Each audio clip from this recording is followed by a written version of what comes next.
নমস্কার, আমি রুদ্রাণী মিশ্র। আজকে স্বাধীনতা দিবস।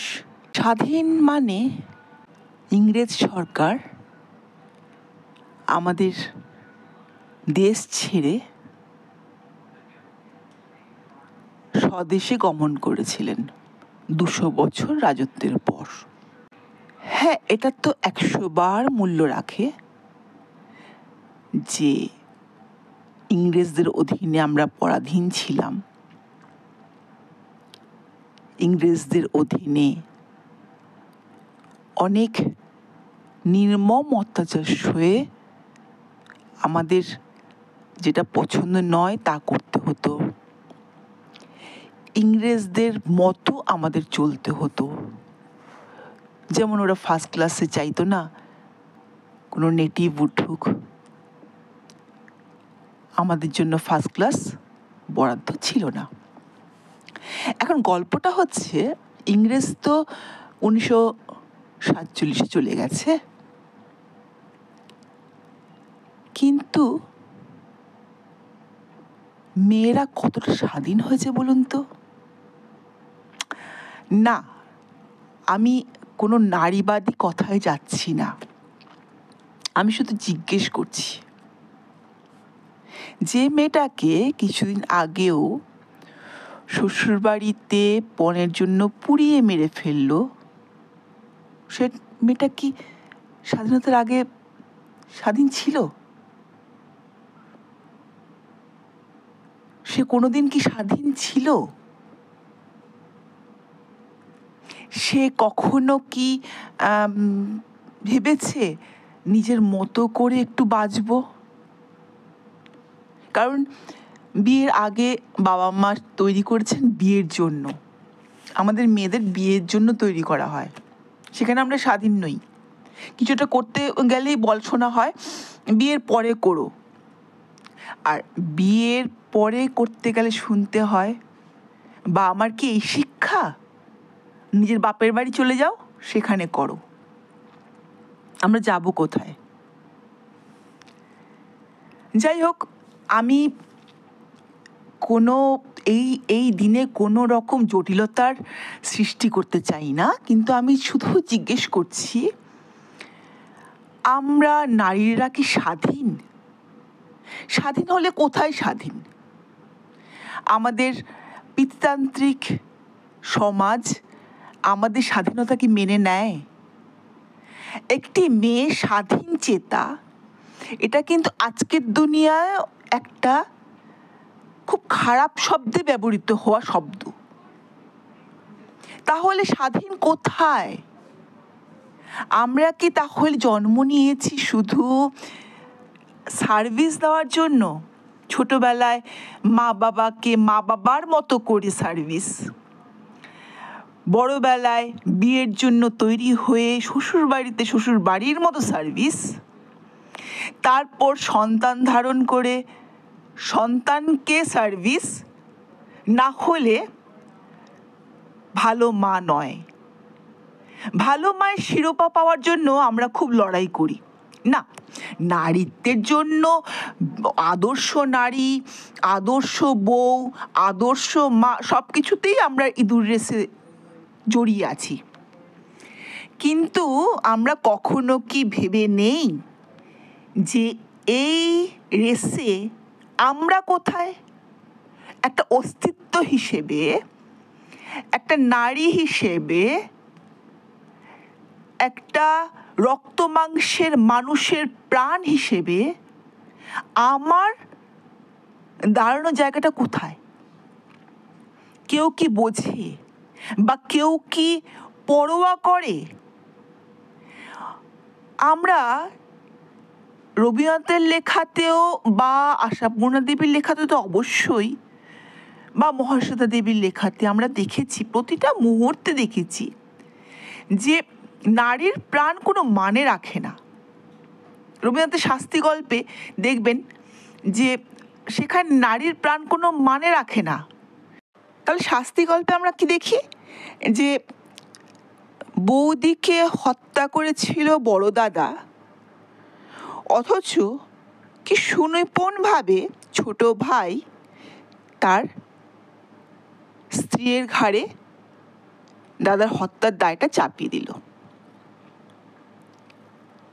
তার মানে কোনোভাবেই কোনো সময়ই নারীর প্রাণ কিন্তু কোনো একটা দাম রাখে না। সে সতীদাহর কথা বলতে পারাই যায়, কিন্তু শুধু তাই বলে বাংলাতে নয়, সব জায়গাতেই আমরা দেখতে পাই যে সতীদাহর মতো অনেক কিছুই আছে যা প্রমাণিত করে নারীর প্রাণ কোনো দামের নয়, তার কোনো মূল্য নেই। সে আত্মাহুতি দিলেও সে সম্মান পায় না, এমন অনেক কিছুতে আমরা দেখতে পাই। সে বিপ্লবে প্রথমার্ধে থাকলেও মানুষ পরে তাকে ভুলে যায়, তার নামের ওপর অনেক ধুলো চাপা পড়ে যায়। আমরা কিছুতেই মানতে পারি না নারী একটা রক্তমাংসের মানুষ, তার কিছু চাহিদা আছে, তার অস্তিত্ব আছে, তার স্বাধীনতা আছে, তার একটা নিজস্বতা আছে। উল্টে আমরা এই যে আদর্শ মা, আদর্শ মেয়ে, আদর্শ বউ, আদর্শ গৃহবধূ, আদর্শ বৌমা ইত্যাদি ইত্যাদির ইঁদুর রেসে আমরা নিজেরাই হারিয়ে যাই। অথচ কি বোকার মতো আমরা এই পুতুল খেলায় যুক্ত হয়ে যাই যে আমাকে প্রমাণ করতে হবে আমি একটা আদর্শ নারী, আমাকে প্রমাণ করতে হবে যে আমি নারীত্বে কম নয়। নারীত্বে কম হওয়াটাও কিন্তু দোষের। যে সে যেখানেরই নারী হোক, সে আপনার পাশ্চাত্য দেশ হোক, আর ভারতবর্ষ হোক, আর এশিয়ার যেখানেই হোক বা যেখানেই হোক, আমরা দেখতে পাই দিনের পর দিন আমেরিকার মতো জায়গায় একজন নারী প্রেসিডেন্ট ভোটে জিতে আসেন না।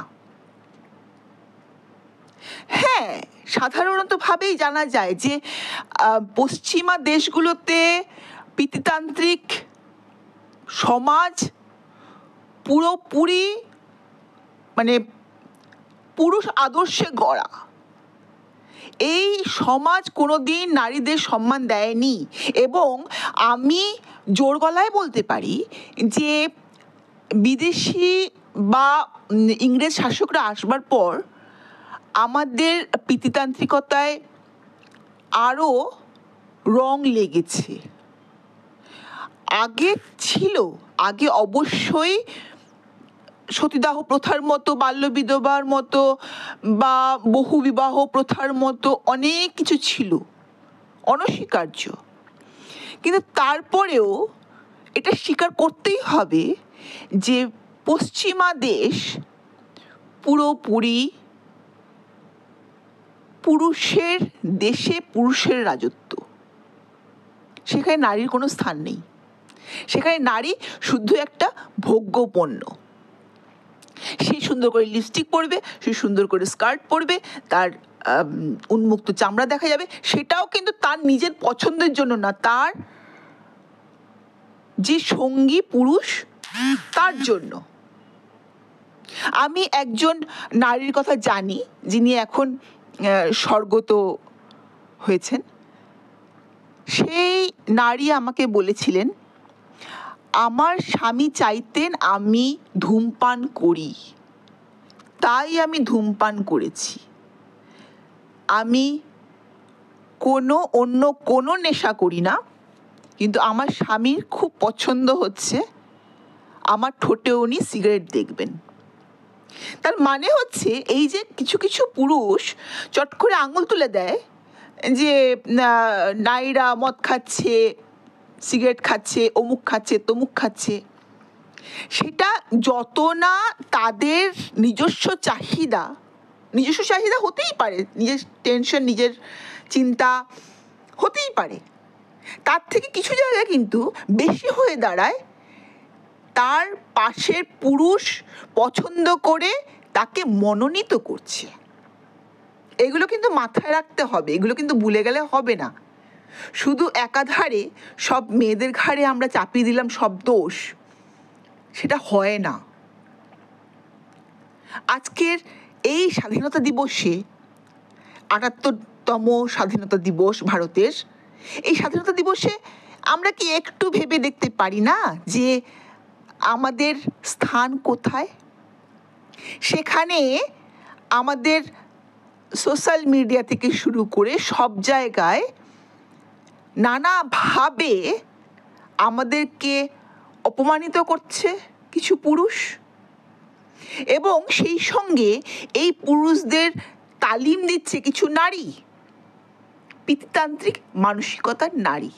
এখানে হুমায়ুন আজাদের একটা কথা বলতেই হয় যে পুরুষ থেকে নারী তখনই ভীষণভাবে বিষাক্ত যখন সে পিতৃতান্ত্রিকতা বহন করে চলে।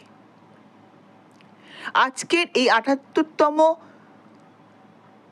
স্বাধীনতা দিবসে আমার একটাই আর্জি, আপনারা একটু ভেবে দেখবেন, আমরা নারীরা কি শুধু স্বাধীন হতে পেরেছি?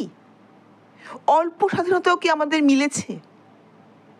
নমস্কার, আপনাদের সঙ্গে আমি রুদ্রাণী মিশ্র।